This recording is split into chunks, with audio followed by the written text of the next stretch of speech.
morning. I left Chestnut Knob shelter a little while ago. It's chilly this morning. I stayed in the cabin last night. It's an enclosed cabin, 4 walls. Some people tented out in front of the cabin. It was cold. Not cold like below freezing, but, maybe low 40s. It was windy. So, I was lucky to be protected from the wind inside the cabin. And something we didn't realize until after it got dark, there's like a flood lamp on the front of the cabin, and it's motion sensitive. So, like every time the wind blew, the grass would move and it would turn on the flood lamp. I didn't even notice until about, 4 a.m. because I think I was out cold before that, but I think it must have been doing it all night. But I feel bad for the people in the tents because it was aimed right at all the tents. So, but yeah, I got out early this morning. The sun is just coming up now. We're up in a kind of a cloud, a fog. But I think it'll burn off as it warms up.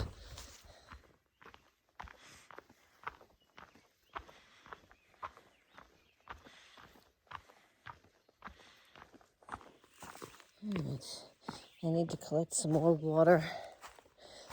I pulled into camp with a liter last night, so I need to refill my water stores, and there's a spring right down here.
Another stream in about 4.5 miles, which is supposed to have some water.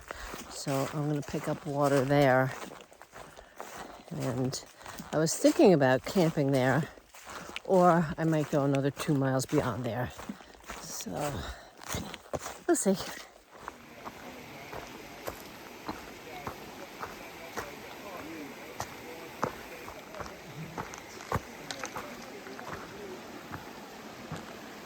Here's where I'm going to get water.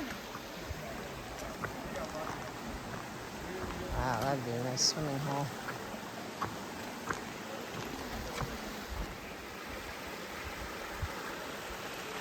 I just collected water at that river, and this is where I was originally planning to stay tonight. However, in looking at tomorrow and tomorrow's mileage, a couple of things popped out at me. So I was looking at the water carry for tomorrow. Not a lot of flowing water sources between here and the next shelter, which is 19 miles away. I did 15 to that water source that I just collected from. And 19's a big day for me. I've never done a 19. But if I could go a couple more miles tonight and find a stealth camping spot, if I could get 2 more miles under my belt, that means 17 today. And that would leave me 17 tomorrow to the shelter where there is water. So that's one reason I'm going to push on a little bit now.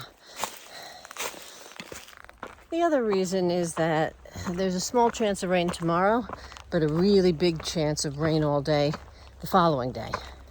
So if I can do 17 today and 17 tomorrow, that puts me close to a hostel where I could go in and wait out the rain. So that is why I am lugging this water uphill and looking for a stealth camp spot in a couple miles.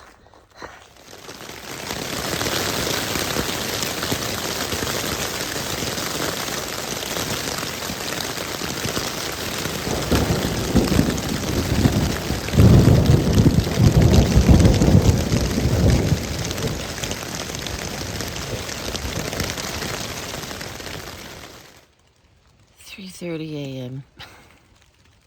Things I'm thankful for. I'm safe.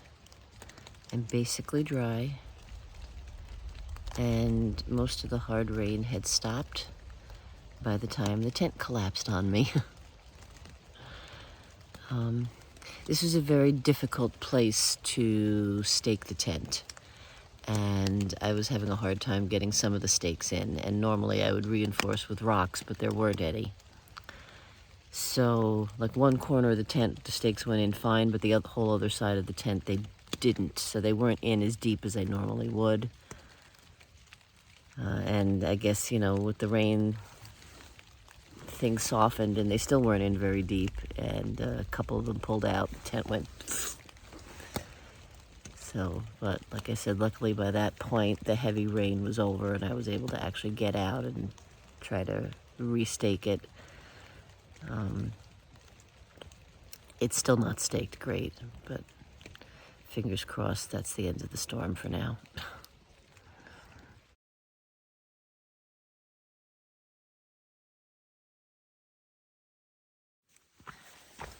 Good morning. Well, that was quite the night. I had a second round of rain around 5 a.m. as I was trying to get myself, packed up and ready. I was, still in my tent at that point, but so the rain, at least for now, has stopped. We'll see what happens. Today was the slight chance of rain, and I've already had 2 thunderstorms. So I'll just keep plodding along. Again, my goal is to get to a shelter. It's a distance of 17 miles, so it'll be 2 back-to-back 17-mile days. That's the next place there's water along this stretch that's easy to get to. So, although who knows, maybe last night's thunderstorms changed something. Anyway, I'm lugging a soggy tent with me. My bear bag was all soggy on the outside from, hanging in the tree in the rain. But we'll get there. I only got out of camp 15 minutes later than I wanted to. One step at a time. I'll let you know how it goes.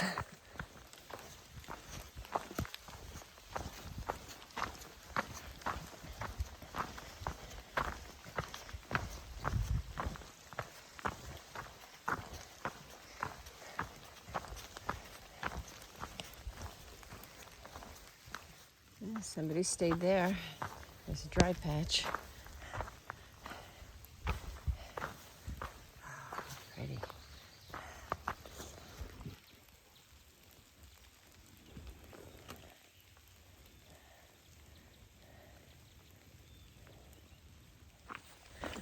According to the weather forecast, it's going to continue to kind of drizzle and spit at me for the next couple hours.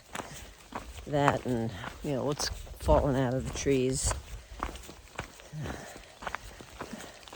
But I still prefer that to the tent collapsing on me. I'm sure Gregory was laughing at me. He had a good sense of humor. All right, we've got a little bit of a road walk here.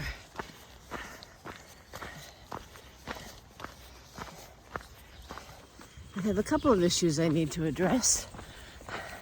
One is that the tent, which I strapped to the top of my pack today because it was all soaking wet, has shifted to the side, as you can see. And the other thing is,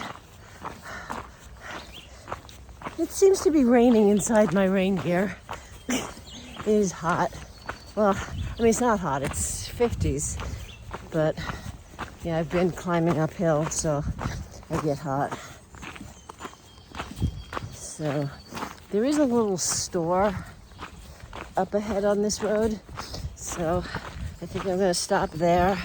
I'll deal with the tent shift and decide if I'm going to take off the rain gear. I probably will, because I think I have another hill to climb after that.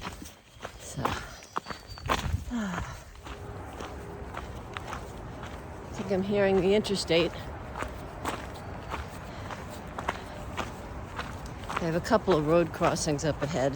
One of them's I-77. And I know I have to cross that. Don't worry, anytime the Appalachian Trail crosses an interstate, it either goes over it or under it. I don't have to play Frogger to get across it.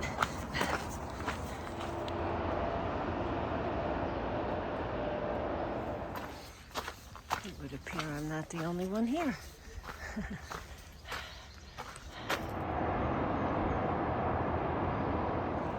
Alright, so I think I fixed the tent sloping problem. Took off my rain gear because we're going to be climbing uphill. Going over I-77.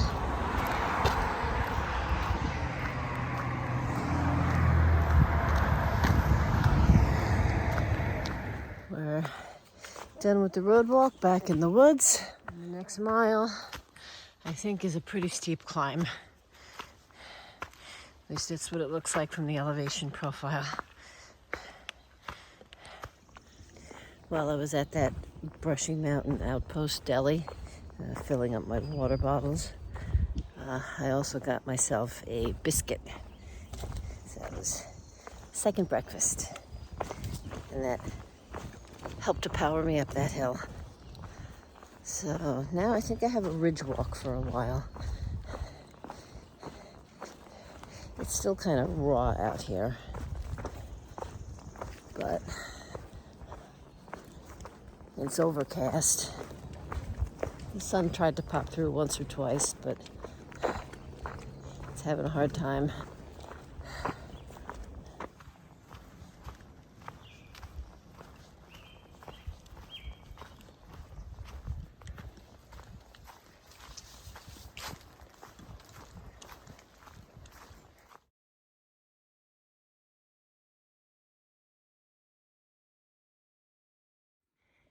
"600 miles, yay!"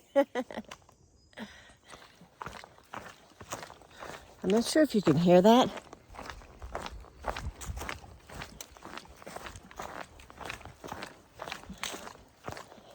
Something in my bag has decided to go tick-tock, tick-tock, tick-tock as I'm walking. It's shifting back and forth. I have no idea what it is. See? Reminds me of, in Peter Pan, Captain Hook, when the crocodile that ate the clock is chasing him.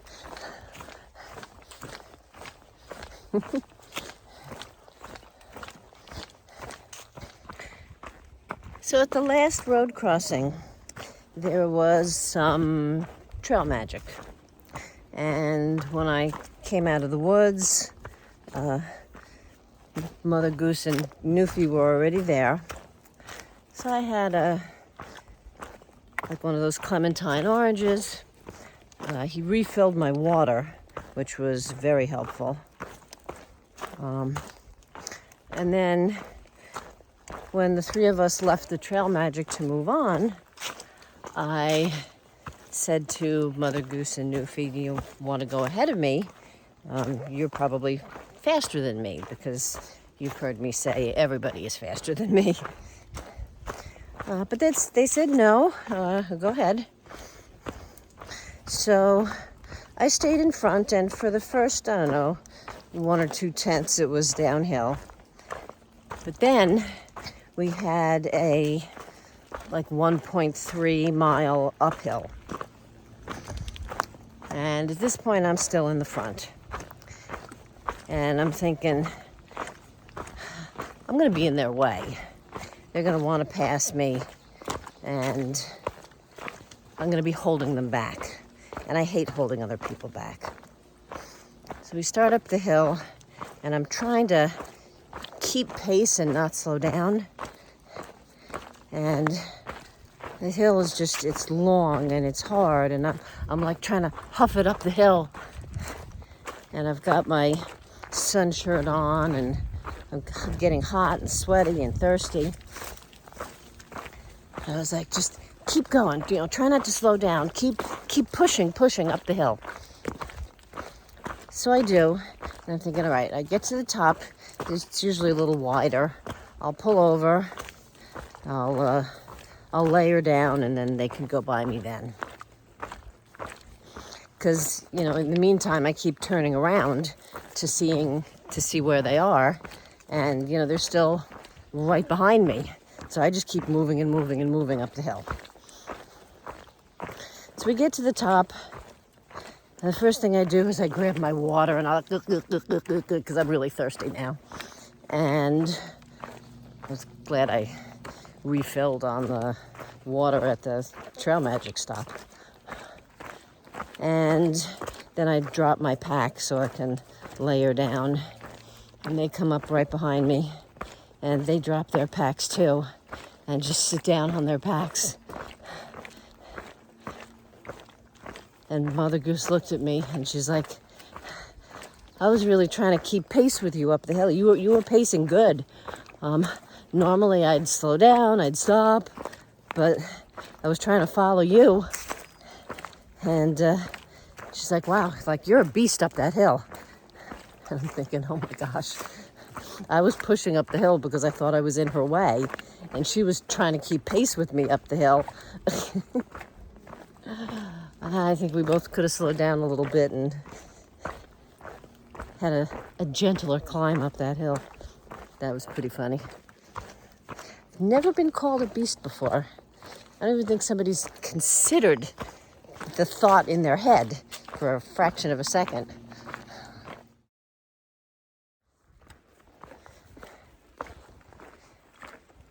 Update.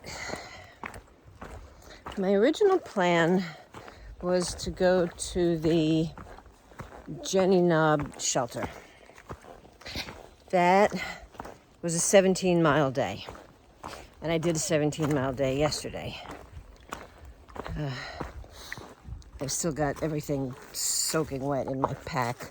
My tent, my bear bag, everything's all wet. Anyway. Stopping at that shelter left me 6 miles in the morning to get over to the Weary Feet Hostel, where I have a spot for tomorrow. And that would kind of keep me out of most of the rain tomorrow. So, a couple of things. I decided to go a little further than the shelter. I figure if I go up onto the ridge, because there's one more climb and a ridge before you come down to the Weary Feet. So I decided to go up to the tent sites on the ridge and just carry some water up with me. And that would have put me closer. That would have put me at more like 3 miles to do in the morning. And it also would have given me my first 20-mile day. Well, campsites up on the ridge weren't any good. One of them was all full of rocks and roots. There was no place, there was a fire ring, but no place to put a tent. The other one was just barely big enough for one tent, but it was really like a ridge with a drop off on both sides, and the tent was just big enough to get the vestibule in. So basically, if I get up in the middle of the night and exit the vestibule, I just plummet straight down a cliff 1,000 feet. So I didn't like that idea. So what I'm doing now is I'm continuing to walk. I have another 1.5 miles, and I will be at Weary Feet.